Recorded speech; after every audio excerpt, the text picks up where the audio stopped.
Opposition to anthropogenic climate change is conservative, in the sense that the term is used by Titus Burckhardt. Fritjof Schuon taught that virgin nature is a theophany, and so efforts to preserve it are intrinsically worthwhile. Climate change skeptics, several of whom I count amongst my friends, are likely put out with me at this point. In all honesty, I know nothing at all of the truth or untruth of anthropogenic climate change. I am not a scientist, and I don't claim to have much of a grasp of the natural sciences. My reasons for believing that anthropogenic climate change is a fact are not scientific, but eschatological. It is simply too congruent with traditional historiosophy that technological progress should bring about catastrophic conditions for me to reject it. One recalls the Tower of Babel. That said, it is entirely possible that the scientific consensus is in error, as it is and has been on a host of other issues. The point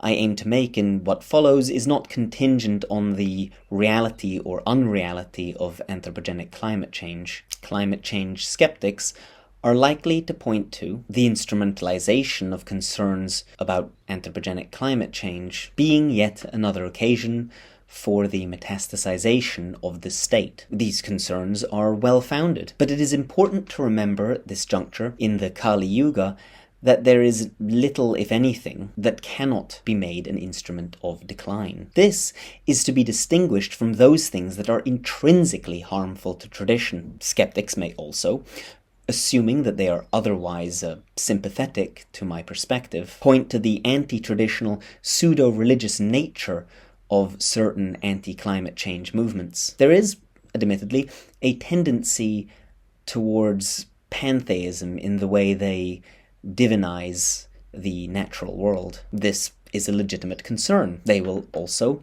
point to the very public displays of groups like Extinction Rebellion and Just Stop Oil. The uncharitable observer could call the behavior of these groups hysterical. I would prefer to categorize this as particularly severe climate anxiety. The Handbook of Climate Psychology describes climate anxiety as, quote, heightened emotional, mental, or somatic distress in response to dangerous changes in the climate system, end quote. Many young people experience climate anxiety, including young people I know personally. It is quite easy to sympathize with climate anxiety, or rather, those who suffer from it. The prospect of global environmental catastrophe is a fearful one. There's also something to be commended in the anxiety felt by these young people, given the individualism of modern liberalism and the collectivist egoism of communism and fascism. It is remarkable that these people are so concerned with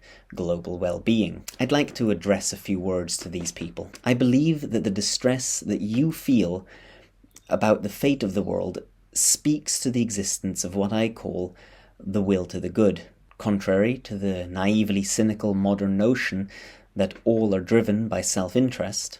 I assert that the absolute is immanent in the heart of every person. The absolute, the source of all good, being within everyone, calls everyone back to itself. The fundamental drive of most people engaged in some political or social undertaking is to further some cause that they see as morally good.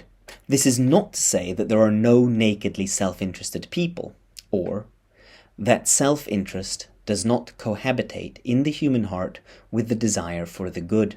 It is to say that, in principle, what calls people to action is a desire for the good. This applies even, perhaps especially, to those you consider evil. Climate denialists, I would suggest, generally are sincere in their belief that climate change is a hoax, or is overblown, or is not anthropogenic, or whatever else.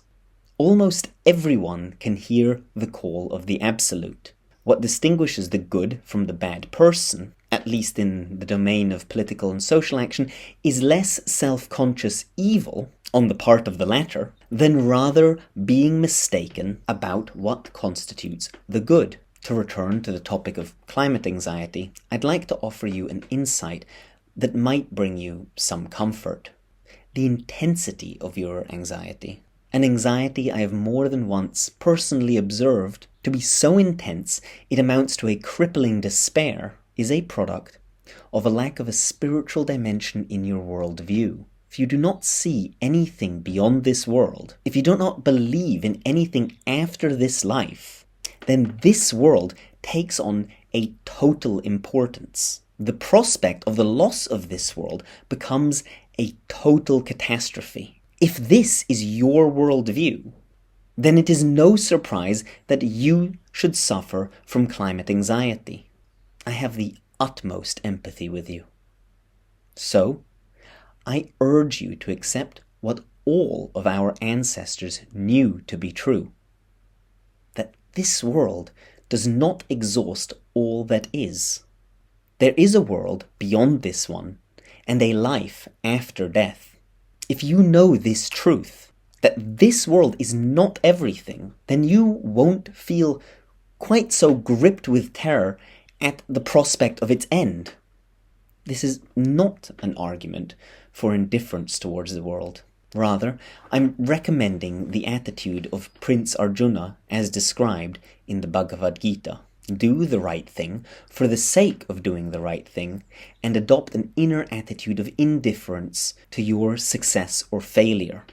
By all means, do what you can to combat climate change, but do it with a sense of detachment from this world. A detachment that can only come from knowing that there is a world to come. This will allow you to act more effectively and to be relieved of your anxiety. Or, to use the Mahayana Buddhist adage, to be of benefit to self and of benefit to others. If you value my work, I'd be most grateful if you would like, subscribe, leave a comment, and share this video with anyone you think might be interested.